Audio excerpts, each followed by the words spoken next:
So welcome. I'm Dr. Bart Rademaker, Prescription for Your Transformation, Real People, Real Conversations, and Real Success. Very excited to be going live on Facebook as well as YouTube, and just trying to make sure that we are indeed live on. Yes, we are. We are live on YouTube. So I want to begin today talking about strategic coaching. And just one moment as I get the connection, complete the connections on all the platforms. So today is exciting. Today is exciting because, number one, I get to talk to Suzanne, but it's also exciting because today we're doing something quite innovative, something quite new. And what we're actually doing is we're doing a simulcast on Facebook, on YouTube, as well as Crowdcast. And starting next week, I'll get on Periscope as well. So for Prescription for Your Transformation, it's all about delivering information to you that perhaps you didn't know or weren't aware of, or didn't understand quite the relevance of that. And the way that I get to do this is I get to invite and interview these amazing individuals like Suzanne today, who have this very unique kind of experience and has transmuted all the things that they've learned over the years into something very, very special for them so that they can deliver that to you and so that you can change your life. So from a very early age, Suzanne was exposed to airplanes and these flying machines out there, totally enthralled with this. And over time was exposed to the military, went into the military, and at a very young age, at the age of 19, being the first woman being responsible for ground crew. And you can imagine at the age of 19 and as a woman, the challenges that she must have faced. But her commitment, her discipline, her consistency allowed her to then become an instructor and then flying dignitaries all over the world with different types of aircraft, including special types of helicopters and DC-9s. But not only with this military experience, with the discipline, the consistency, the work, the ethics, and the mission-driven purpose, she integrated that with brain strategies, extensive background in NLP and other types of coaching. And so I'd like to welcome Suzanne today and to talk about her and her business of momentum research. So Suzanne, welcome. Thank you, Bart. It's good to see you. So I'm excited, number one, to talk to you, of course. We had an incredible trip in New Zealand, yes. And I know that was mind-blowing for you, and not only you, but for all of us. But we also want to talk about momentum research and the balance between what you've learned in the military as far as discipline and consistency, as I mentioned, and mission, and so many other aspects of what the military teaches us. But then also the brain strategies, and you found a way to integrate the two and are helping a lot of people out there. It's a lot of fun. Going through the military at a young age, I was kind of formed into the way of thinking, which was morals, values, get the job done, teamwork. And as I got into the civilian world, I started realizing there was a little bit of a lack of that. So I started to learn more about how I can impact team building and impact others in their quest for leadership. So it took me on a journey with Tony Robbins to start with and learning some of the tools he uses. And then I went into NLP. And I spent the last 4 years perfecting the NLP skills. And bringing all three of those together caused me to create Momentum Research International. So that was the background to that. So tell us a little bit about brain strategies. And what are some of the things that you get to focus on when you do your coaching? And I know we had a little chat beforehand, and you have this long list of things that you help people go through. And again, I just like to, once again, remind any of the listeners, it's what you don't know that you don't know that's going to make the whole difference.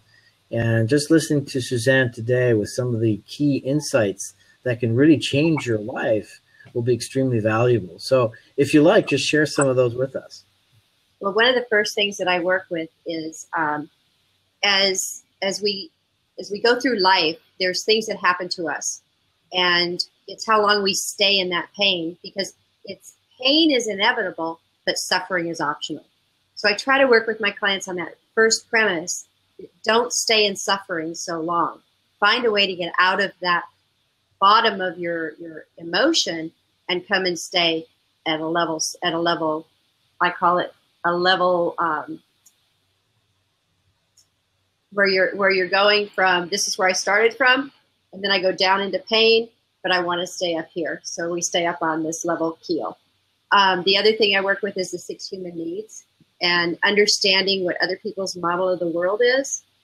And that could be that they might just need certainty, or they might need variety. What is their top need, not mine? So coming from their model of the world and understanding that has helped me a lot with growth. And one of the top human needs is growth. And if you're not growing, you're dying. So we work with that. I also work with, what's your compelling future?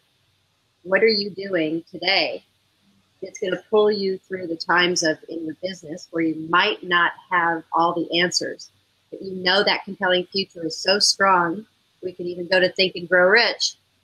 Think yourself into that next position. So those are just a few of the things that I work with. You know, it's interesting you bring these topics up, because, you know, I was completely unaware of, you know, them until, I guess, my early 40s. And, you know, with all the training that I underwent, 17 years of medical training, you know, I thought I was, you know, pretty smart, pretty educated, and I spoke four languages. And actually, interesting enough, early on in my medical career in medical school, I was reading the Greek classics, all the philosophers, Aristotle, Plato, Socrates. But what I did not make that jump that many, you know, of our world leaders today in the strategy business or the coaching business made, as to how to incorporate that into our daily lives. And so I think so many people out there just don't have a clue as to how to live. I mean, we've been given a bunch of ideas and concepts and strategies that we've acquired from our parents or our teachers, or, you know, people that are inspiring us perhaps on TV. But none of them really is the full gist, if you will, of how to live life. And so the things that you're sharing with us today, compelling future, for example, you know, most people are just simply not aware of that. And just having that essence, having something to look forward to. And I had this great talk with Luke Wren, I'm sure you know him, last night. And, you know, having that vision, knowing what you want in life. But you're doing something even more special today, and that's with your momentum research. And share a little bit about that. Well, momentum research was started, got out of the military after 12 years in, and I went into corporate America and learned the strategic planning and going through the AMA, the Marketing Association, and learning how to plot my sales, how to work with material through manufacturing and try to make my territory grow. And I realized that there was a lot of little nooks and crannies that were missing, little cracks. So as I grew in my sales career, I kind of took notes and said, wow, I could do it this way better.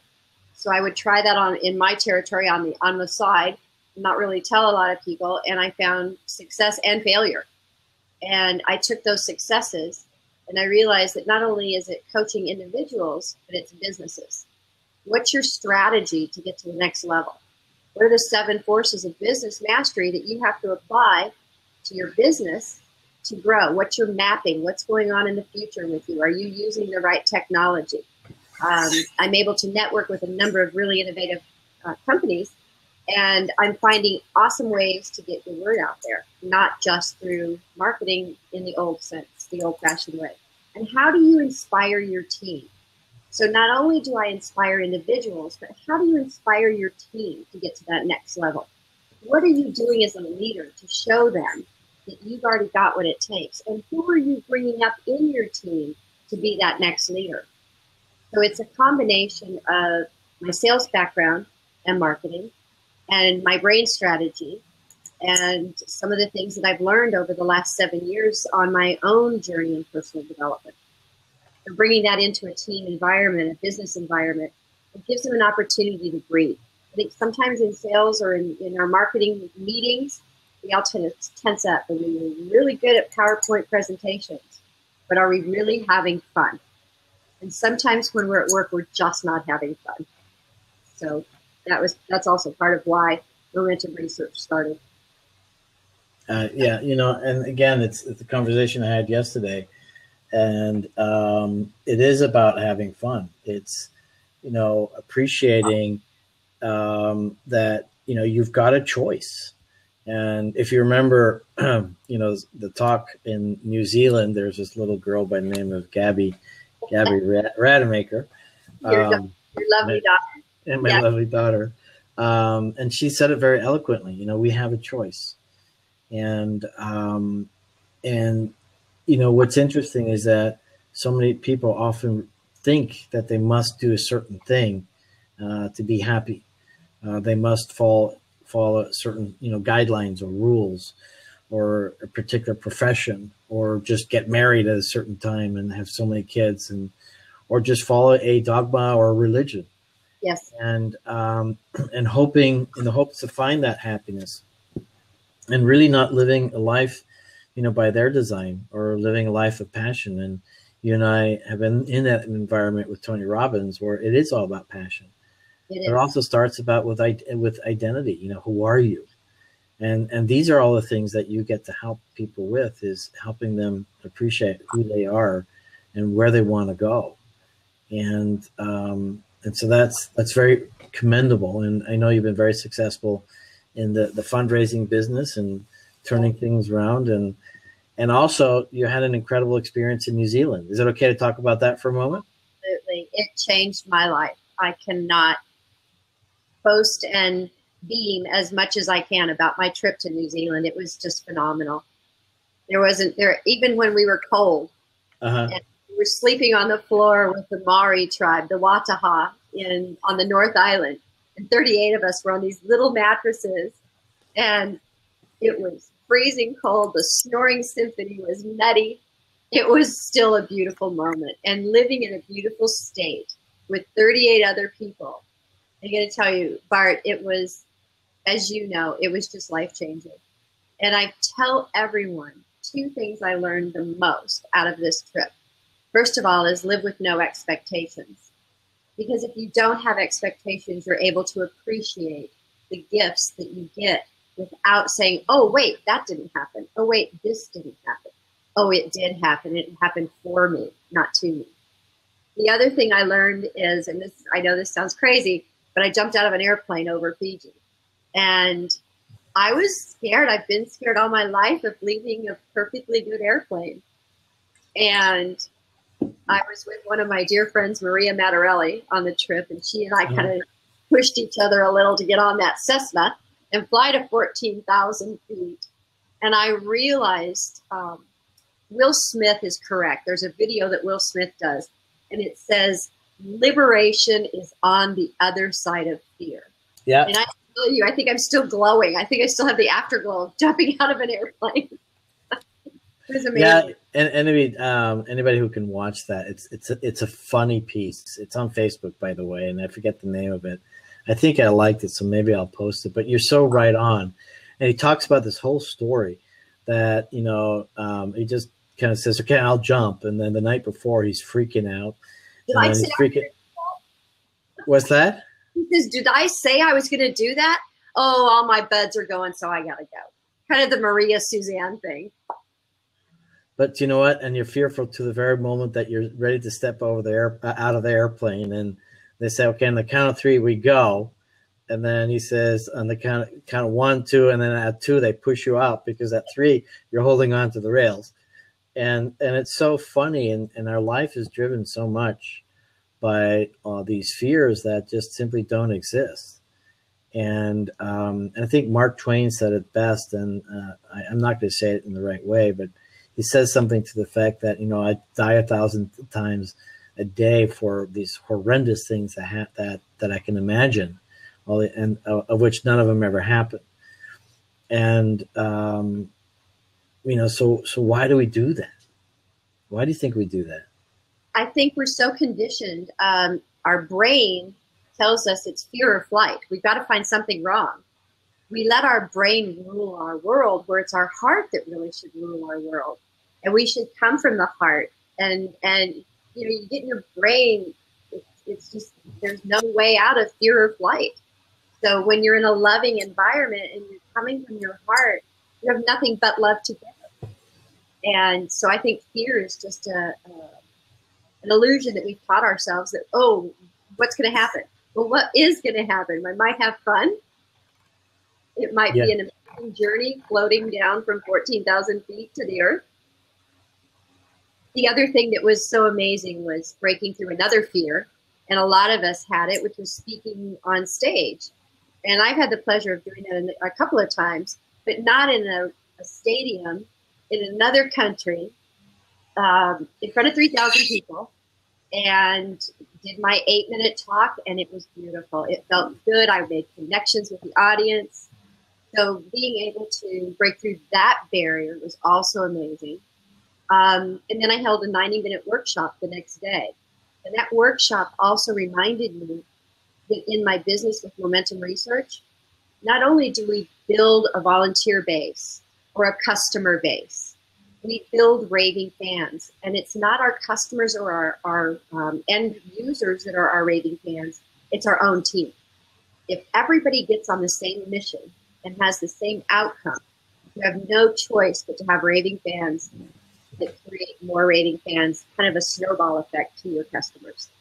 So that was a big aha for me also. And of course, the biggest raving fan is yourself. And I think that's the one thing that we got to experience in New Zealand, you know, how it's totally okay to be yourself, and especially working with the Waitaha. And love the fact, you know, that their philosophy is, you know, there's no rules except for one. Don't hurt anyone. Don't harm anyone. Yes, and it's okay. And it's okay to be you.